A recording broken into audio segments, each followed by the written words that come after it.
Hello, everyone. Welcome to Hall Pro. My name is Liam Harding. Alongside me today, two very promising and great analysts, Brian Henderson and Matt Soetebeer. And now, before we get started with all of the fantastic news from the life of tennis, basketball, and football, we're gonna talk. Just wanted to see, Brian, how are you doing today?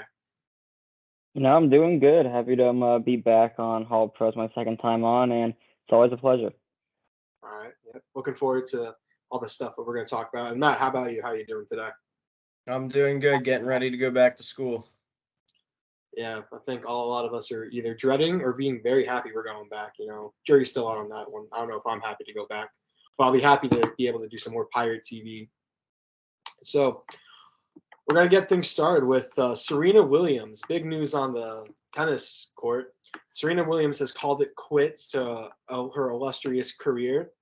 Um, Serena has accumulated numerous accolades and more accolades than one can ever have in a career. She's got 73 career singles titles, ranking her fifth all time, and 23 double titles and numerous wins. Most recently being the 2017 Australian Open. So, Brian, what do you think this like her impact is for like, the whole game of tennis as a whole? Well, her impact, you can't really quantify it. She's one of, if not just like the greatest tennis players of all time. And you mentioned her accomplishments, and I'll mention a few more because they're ridiculous. She was so good for so long. She's been ranked the singles world number one by the Women's Tennis Association for a total of 319 weeks, including a record 186 consecutive weeks, and finished the year-end number one overall in the world 5 times. She won 23 Grand Slam singles titles, which is the most by any player in the Open era, and her win-loss record over her career is 855 to 153 for a win percentage of about 85%. And then you add on top of that 4 Olympic gold medals. She's one of, again, if not the best tennis player of all time. You said it there, illustrious career, numerous accolades on the court, but also off the tennis court. She along with her competitive titles, she has been the highest paid woman athlete of all time, registering millions upon millions of dollars in tournament wins. But she's also made an impact in her communities with her social activism, as well as other becoming the first African American woman to own minority ownership of the Miami Dolphins along with her sister Venus. So, Matt, how do you think her impact outside of the sport's going to be seen? Because she's the first female athlete to own minority stake in a professional team. Do you think we'll see more of that? Or her political activism and stuff. Do you think that's going to be a highlight of more people speaking up and about these issues? I definitely think that's important. It's probably just going to further females' involvement in sports and owning different corporations and just sports in general. There could always be more minority owners, and that's just a step in the right direction. Yeah, I agree. So we're gonna turn around now and go to some football. Preseason's getting started, and I feel like I know a little bit more about football. Not to take away from Serena Williams' accomplishments. Big news though. Both teams that played in the Super Bowl, the Cincinnati Bengals and the Los Angeles Rams, facing some quarterback injuries right now. Though not big, Matthew Stafford's dealing with a little bit of tendonitis in his throwing arm, and Joe Shiesty, with a little bit of complications following a simple appendectomy. Sorry about that. Matt, do you think this is going to be an issue for these teams if they want to, come back and repeat what they accomplished last year? I don't think it'll be a huge issue as long as they're able to make the playoffs. Obviously, Joe Burrow is a superstar quarterback. We all saw that this year. Him and Jamar Chase are dynamic on the field, best quarterback and wide receiver duo in the league, in my opinion. I love watching them play. Everybody else does. How can you hate the guy? It's just they're a very good team, but they rely heavily on Joe. He got sacked a million times in that one game against the Chiefs, and they were still able to win it. I think he was sacked like 9 times or something crazy. The offensive line is abysmal, but they were able to somehow overcome it, defy the odds, and make the Super Bowl. And it was just a magical run, to be honest. Wish they could have won, but whatever. And on the other side of the spectrum, Matt Stafford's definitely important. I don't think he's as important as Joe Burrow. He's not that elite quarterback, in my opinion, but he is a good quarterback. And it was clear because they couldn't go anywhere with Jared Goff, who's definitely a step down. So they're going to need him. Cooper Kupp needs his catches, and Matt Stafford's the one getting him the ball. Yeah, I mean, I agree with you with that. These injuries may not be all that important, but there's been reports from Joe Burrow's dad that it's going to be a little bit longer than anticipated for him to come back from his appendectomy, which is kind of unheard of for this simple procedure that's done by numerous people. They get it done very regularly.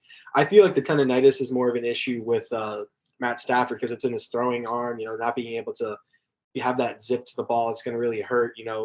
Cooper Kupp's efficiency because they're not going to be throwing the ball as much to him. You get a decrease in receptions. Allen Robinson's now there, decrease for him. They'll probably be handing it off more to Darnell Henderson and the other running backs in the backfield. So we'll have to wait and see. But I do think though, with them not being in preseason camp practicing with the team, because of how other teams in the NFL have gotten so much better, like the AFC having the Chargers now, Khalil Mack and J.C. Jackson being there, and then the NFC with the Eagles getting A.J. Brown and James Bradbury in the secondary. I feel like this is going to be an unfair advantage. So Brian, I want to ask you: do you think because of how these teams, I just named two, but Raiders got better, all these other teams have gotten better and are now having more time to gel as a unit. Do you think with the Burrow and Stafford being out, it's going to kind of hurt the Rams and Bengals' chances?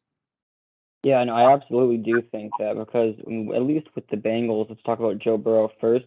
I mean, Matt, you mentioned it earlier. It was a crazy run that they went on last year, and if their star QB goes down, who was kind of like one of if not the main factors propelling them on that run, they could easily fall in a now competitive AFC to maybe like definitely not one of the top 2, 3 seeds. They could fall probably down to maybe 4, 5, or 6.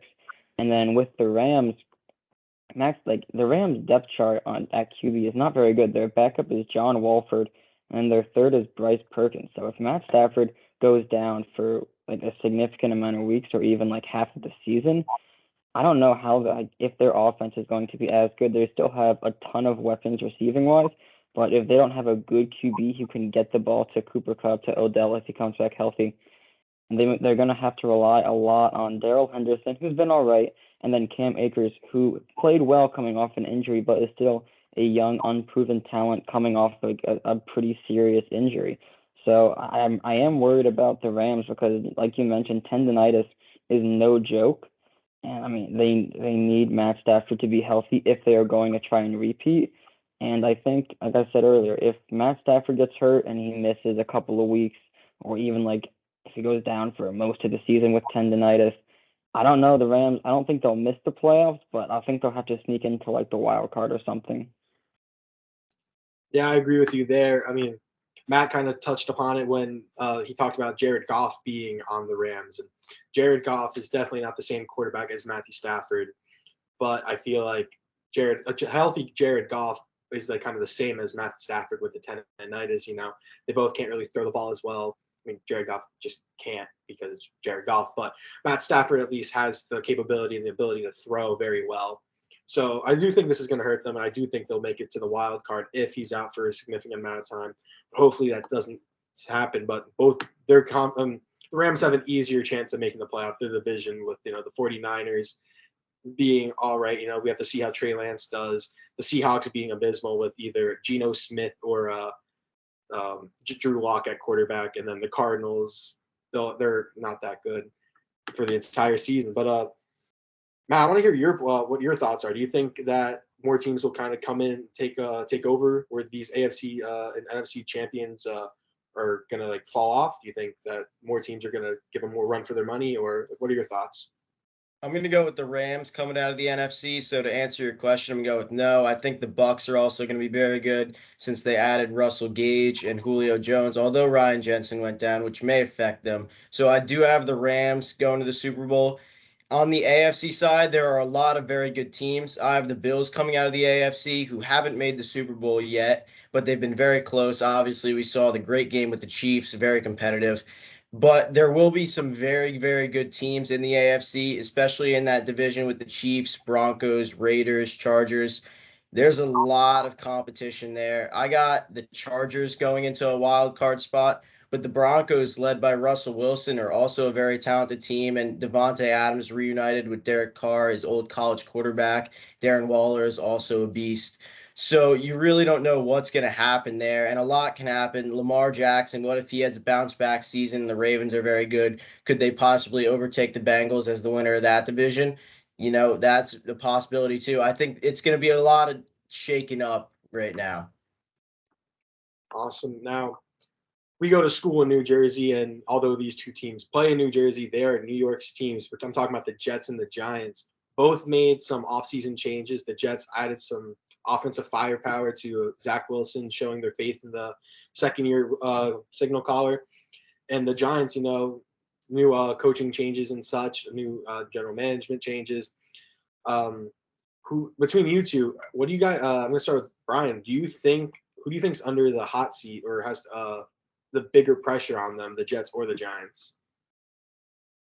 So if I had to pick one, which I do, I would say the Jets, because with the Giants, it's a completely new coaching staff. So like a brand new coach and a brand new GM aren't exactly on the hot seat, especially after how they had to kind of repair from the previous regime of Joe Judge and David Gettleman with all the cuts they made and all the people they had to get rid of because of the cap space. I think next year the Giants are going to be on the hot seat more because they're going to have so much, like an entire season, and they're going to have a lot of money to spend. But this year, I think it's the Jets because you got Robert Saleh, who has been all right. He hasn't had a lot to work with so far in his Jets tenure. And then you got Dak Wilson, who didn't have the greatest rookie year, but is now coming into a better team, more weapons, more versatile. Although they did just lose Mekhi Becton for, I don't know if it's the whole season. It could just be like a part of the season, but I know he went down with an injury, and that's like an integral part of their offensive line. But I still think the Jets are under more pressure. They have a head coach who's been there for more than one season. They have a rookie QB who is looking to take that big second-year jump that we've seen a bunch of QB like Lamar Jackson, like Joe Burrow, and other people like them take. And then we have a young defense, which was playing well last year and added a couple more pieces and just looks to get better and better with obviously their defensive-minded head coach, Robert Saleh. So I think the Jets are under the more pressure, but I mean, still this year, I don't think anyone is expecting anything incredible out of either one of these New York teams, at least for this season. Yeah, I gotta agree with you on that. I mean, I think the Giants have a chance to be have pressure on them just because it is the New York Giants. There's a lot of rich tradition, rich history there, and some of those diehard Giants fans constantly say they'll win the division, even though the NFC East is kind of lackluster every year. It's always up for grabs. So, I kind of think the Giants. It may not be the Giants team as a whole, but there's definitely going to be more pressure on two of their better players. I feel like, and that's quarterback Daniel Jones and then Saquon Barkley. Saquon is coming back off of some injury riddled years, but he's, from what I've seen at training camp and heard from reports I've read, he's looking like he could be a running back one. And Daniel Jones is just always under pressure because he's not that elite quarterback people think he is or he should be playing like. So, but I do agree with you that the Jets overall as an organization are under a lot more pressure. But Matt, let's see what your thoughts are. Which team you think's under more pressure? I'm going with the Jets as a whole under more pressure because Zach Wilson was the second pick. Obviously, they expect him to improve. He was compared to guys like Russell Wilson coming out of college because of his ability to throw the ball on the run. And they really want to see that jump. People have the Jets winning 5 games this year. That's typically the consensus. And I know it's only like 5 games for the Jets, though. That's a pretty big deal. They're used to 2-win, 3-win seasons. They've been abysmal for so long. But on the other end of the coin, you definitely make some good points. Daniel Jones, his job is really on the line here. They brought in Dabble, I would believe, to help him because to me, Daniel Jones is like a very Walmart version of Josh Allen. So they're trying to get whatever they can out of Daniel Jones after they saw the success that Dabble had with the Bills. And they're hoping that he can really prove to be that guy. And this really is his prove it year. The NFL draft wasn't very a strong quarterback draft this year, so they had to stick with him, in my opinion. But now it's like, what if he doesn't play well this year? I think you got to get rid of him. Yeah, Daniel Jones has always been a question mark. Coming out of Duke, not a really football-rich program in the ACC. always had a big question mark. Hasn't really been living up, but hopefully Dabble after seeing what he did with Josh Allen in Buffalo. What we can see what he does there with Daniel Jones. But the Jets I think are definitely winning more than 5 games. With the weapons they added. Giants, top 5 pick is what I think. But we're gonna switch gears now. Maybe we're gonna go to the Diamond. Again, the 2 teams of the Empire City, the baseball team, the Mets and the Yankees have been going off this year, both playing really well. Right now, the Mets, they started hitting a slump, but they've turned it up, and they are proving that they could be considered a real deal and a true World Series contender. And they're on a 6-game win streak, including the series win over the Atlanta Braves. So, Matt, I want to hear from you. What do you think, this series win over defending World Series champ Atlanta Braves means to the fans of the Mets? Do you think this shows that they're the real deal or just a flash in the pan? It was definitely important, but with their history of choking in important situations, you can't get too overexcited about it because it's not where it matters yet. It's not in the playoffs. But they did win by a score 6-4 on August 4th, lost 6-9 on August 5th, won 8-5 the next day, and then won 5-2 again. So they did win 3 out of the 4 games, and they were pretty close. There were no blowouts in any of them. And, they got to be credited for that, and they're still a contender to win it all despite doubts. Yeah, I agree there. They've been turning it on, doing really well, hitting the ball, pitching the ball. Overall, great offense, great defense coming out of them, and beating defending World Series champs just really helps emphasize that. But talking about the pitching that they've been doing, Jacob deGrom, came back a few weeks ago after 13 months from suffering from injuries with his throwing arm. So, Brian, how do you think Jacob deGrom's performance has been so far, and do you think he could be that missing piece to get him over to winning the World Series later this year? I mean, he's been good so far coming back from injury. They haven't exactly been DeGrom-esque, but I think one big important thing about the Mets, at least this year, is they don't need that top tier Cy Young winning DeGrom every single night. They don't have to overwork him because their bullpen has been so good. I mean, we're talking about the Brave series. I mean, I think in the Brave series, DeGrom had a 12 strikeout game and only allowed 2 earned runs in 5 2/3 innings. And then I think Scherzer also had an 11 strikeout game during that series. So they have another top tier ace who can play with DeGrom, who can take some of his starts from him.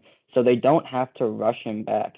And they also have they have plenty of other good pitching pitchers in the series. The only game that they lost against the in the Braves series when the Braves scored 9 runs was because the pitching wasn't good. Every other game, the pitchers for the Mets have been just very good. So do I think that DeGrom coming back from injury is the piece to bring them over the edge? I mean, it very well may be. Bringing back one of the best pitchers in the league for a team that's already number 1 in their conference and looks to be one of the favorites for the World Series, that also has, I'm sure we'll talk about Diaz later, also has the best closer in baseball. Yeah, I think this is absolutely huge, and if he can stay healthy and if he can continue to play how he's been playing across these 2 starts, I'm really liking this for the Mets. Yeah, I gotta agree there. Jacob deGrom coming back from injury, he pitched pretty well when he was making his Double A and Triple A appearances. Since coming back, he's got a 2.5.3 ERA, so he's not pitching at full capacity yet. I know they definitely want to ease him in and have him ready and rearing to go right before the playoffs. But you kind of touched upon it. The Scherzer and all the other pitching from the staff has been immaculate and really well, showing that they don't just need Jacob deGrom. You did mention probably the best, closer in the entire MLB, Edwin Diaz. He's becoming fan favorites, not even just to Mets fans, to people all across the country and fans from other teams, including play-by-play announcers for the San Diego Padres AAA affiliate, who said that he would make Edwin Diaz's walkout song his wedding song. I read that article. It was very interesting that this man was going to have Edwin Diaz's walkout song be his first dance song at his wedding. Just shows how much Edwin Diaz is, impacting people. So, let me hear about what are your thoughts on some Edwin Diaz play, Brian? He's been playing really well, 1.539 ERA. Do you think he's one of those other pieces that can for those tight games to come in there and just win and help prove that they're World Series contenders? Oh, absolutely. Because I mean, in previous years, Edwin Diaz. I mean, if you're looking at his ERA over his last couple years, like this season, is definitely an outlier. He's kind of been an unreliable piece for this Mets team, but at least this year, and like I mentioned earlier, he's the best closer in baseball. 26 saves on the year, 91 strikeouts. You mentioned his ERA, 1.39, and a .86 WHIP. In the Braves series, which we talked about earlier, he pitched a combined 3 2/3 innings, allowed one single hit, 0 earned runs, and 7 strikeouts.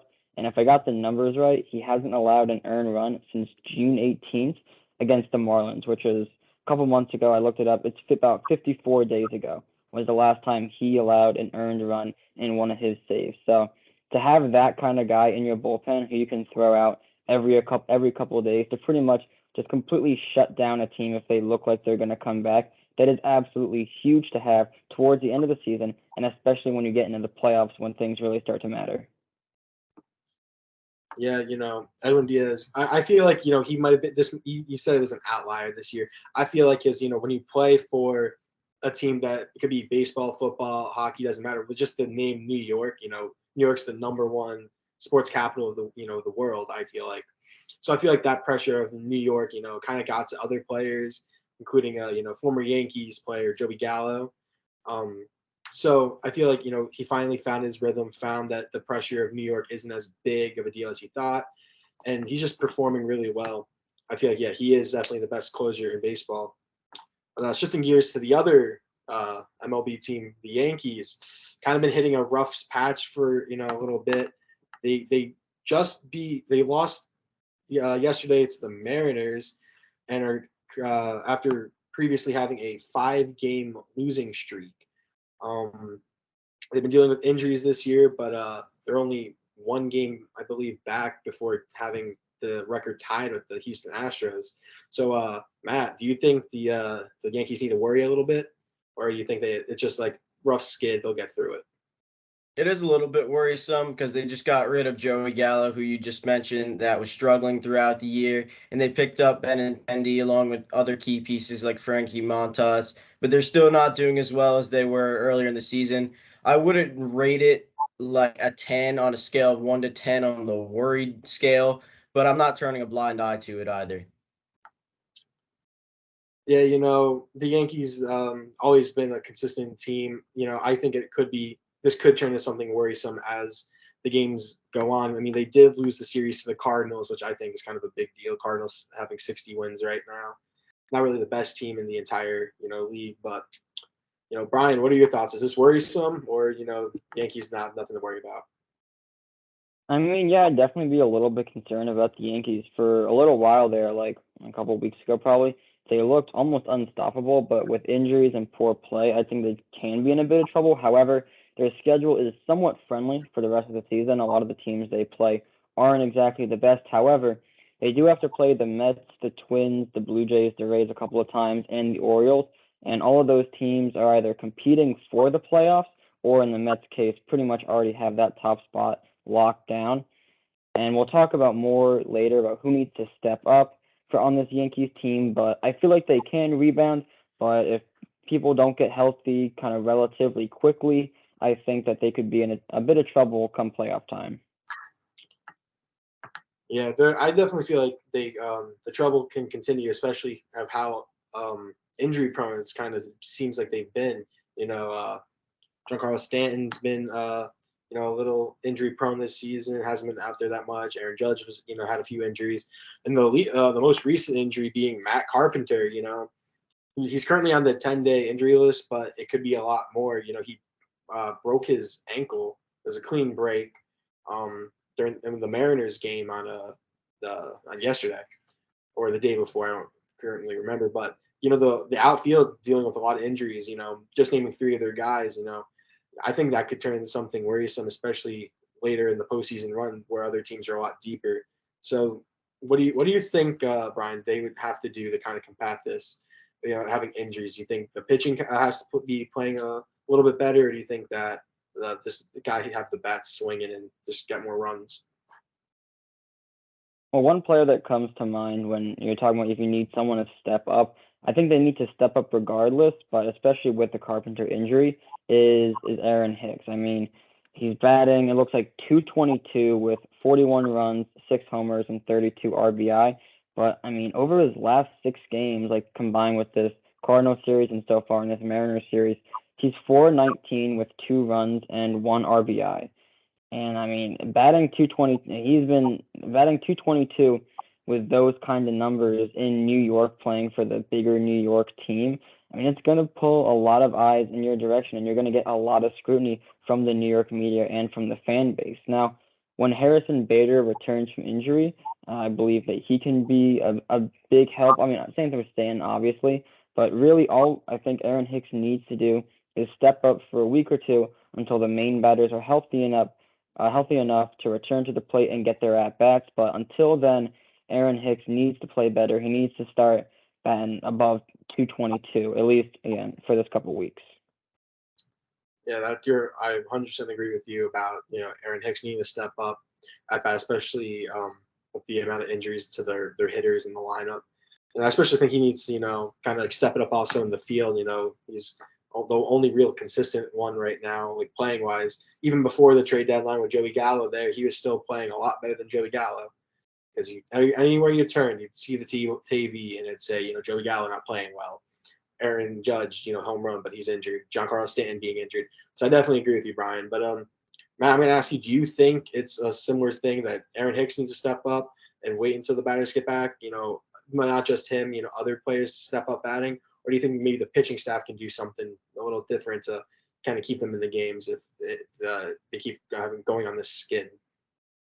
I agree with Brian, but the guy that I wrote that needs to step up is Benintendi. And I said that because he was an all-star this year for the first time, and they traded to get him so that he can impact the team and put them over the top. They're really expecting a lot out of him, and Aaron Judge has been killing it lately, so I can't really ask more of him. Awesome. Yeah, Aaron Judge has been playing extremely well, and Benintendi, trading for him, he's been an all-star. He should step it up as well. But we'll just have to wait and see. The Yankees been really successful this year, rich history in their club. Just one of those things where it's being that pressure of a New York team might be getting to some of these players because ruthless, as Brian kind of touched, the fans and the market are a lot more ruthless than other teams. So just got to wait and see how things turn out for both these teams as the season starts winding down in the next couple months. But that's going to be it for this episode of Hall Pro. I'm Liam Harding, again, joined by Brian Henderson and Matthew Soetebeer. Thank you for watching and have a great day.